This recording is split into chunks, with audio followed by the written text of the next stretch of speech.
చిలుకలూరిపేటలోని ICICI బ్యాంకులో ఖాతాదారుల gold డిపాజిట్ల రూపంలో బ్యాంక్ మేనేజర్ బంగారం లోన్లు ఇచ్చేవారు. దాదాపు 30 కోట్ల పైన స్వాహా చేశారని, బ్యాంకు ఖాతాదారులు మోసపోయామని బ్యాంకు వద్ద ధర్నాకు దిగి నేషనల్ హైవే మీద రాస్తారోకో నిర్వహించారు.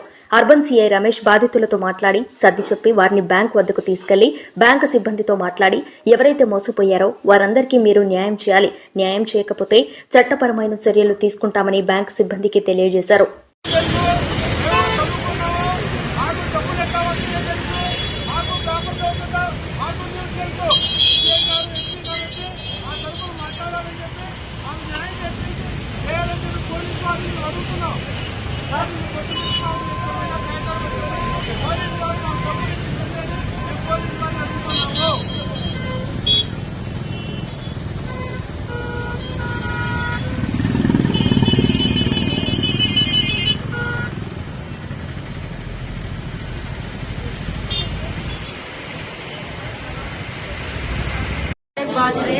ఐసీఐసీ బ్యాంక్ నమ్మి 2.5 కోట్లు ఎఫ్డీ గానీ గోల్డ్ గానీ వేశాను.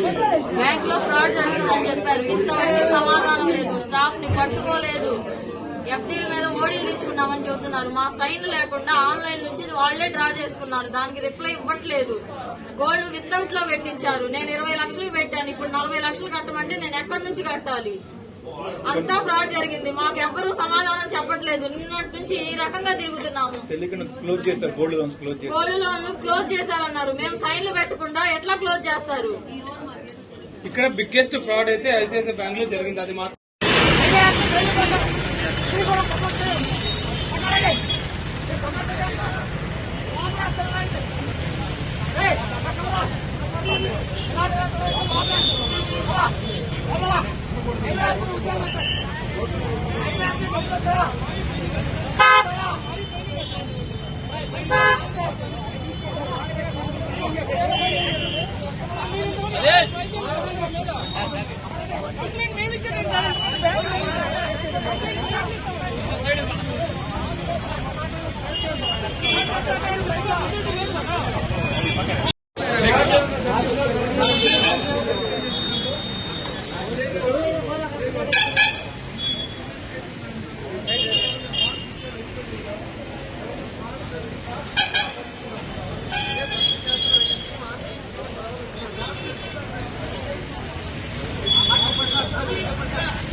ఇందులో జరిగిందండి.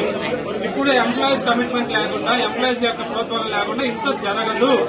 ఇది జరిగింది. Even till today just 2 days back కూడా వాళ్ళ బ్యాంక్ మేనేజర్ ఎవరు అనేది అక్కడ బోర్డు చేంజ్ చేయాలి. ఇంత ఐసిఐసిఐ ఇంత పెద్ద బ్యాంక్ ఇంత ఇర్రెగ్యులర్ కండిషన్స్ అసలు ఎట్లా వర్క్ అవుతుందండి? 70 lakhs ఇన్వెస్ట్ చేసావు. తను చూడండి, ఒక లేడీ అందరి తట్టు వరస్ట్ పార్టీ ఏంటంటే we got bond with ICICI that telling that is fake bond ఇచ్చారని చెప్పి చెప్తున్నారు. ఇది జరిగి 24 hours అవుతుంది. And majority of the people ఇద్దరు పర్సన్స్ నేమ్స్ అడ్రస్ చేస్తుంటే వాళ్ళు ఎక్కడ ఉన్నారని కూడా ఇంతవరకు చెప్పట్లేదు.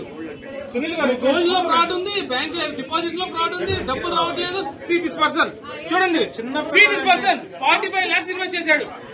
No one is taking care. ఒక నిమిషం, రెస్పాన్సిబిలిటీ ఒకటే మాట, ఏ ప్రాబ్లం లేదు. హైవే మీద వెళ్ళి కూర్చుంటాం మొత్తం. Look at him.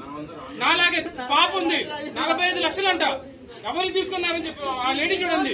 మాకు సమాధానం చెప్పకపోతే ఇంకొకటే చెప్తున్నా, ఇప్పుడు whoever is the authority, it was NTV, whoever is the authority, even it goes for national channel, the highest person of ICICI bank should come here and address the issue.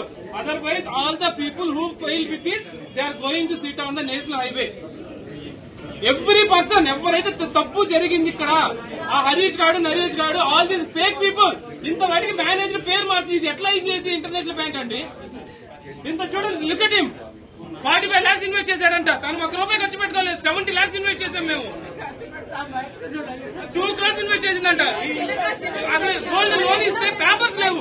ఇంకొకటి ఏంటంటే, the worst the scenario is the people of the banks are telling till there is no update of any FIR given. Even నేను హరీష్ అనే person రాత్రి 5 times call చేస్తే అది నేను చెప్తున్నాడంటే bank లో ఉన్నాను, నేను ఈ రోజు సాయంత్రం కల్లా వస్తానని చెప్పి చెప్తున్నాడు. ప్యానిక్ లేకుండా ఎట్లా ఉంటుందండి ఇంత పెద్ద ఇష్యూ జరిగిన తర్వాత? 70 lakhs ఇన్వెస్ట్ చేశారు. ₹2 కాదు, తట్టు మీరు చిలకలపేట బైపాస్ ఇచ్చాం. గవర్నమెంట్ మనీ, మా సొంత డబ్బులు కాదు, గవర్నమెంట్ ల్యాండ్ ఇస్తే వచ్చిన మనీ. అందరూ ఏడుస్తున్నారు. ఇంత పెద్ద ఇష్యూ జరిగింది, ఇంతవరకు అసలు రెస్పాన్స్ లేదు. ఏదో మాకు చెప్పి స్టేట్మెంట్ ఇచ్చి పిచ్చోళ్ళు చేశారా? ఇప్పుడు ఇంకొకటి, we are not interested in people, we are interested in ICICI bank. మేము ఐసిఐసిఐ బ్యాంక్ చూసి ఇన్వెస్ట్ చేశాము. వాడు నరేష్ ఉంటాడా, ఇంక ex person also, that is not our responsibility. We seen the brand of each and every time when we come to the bank, deposit FD, deposit FD.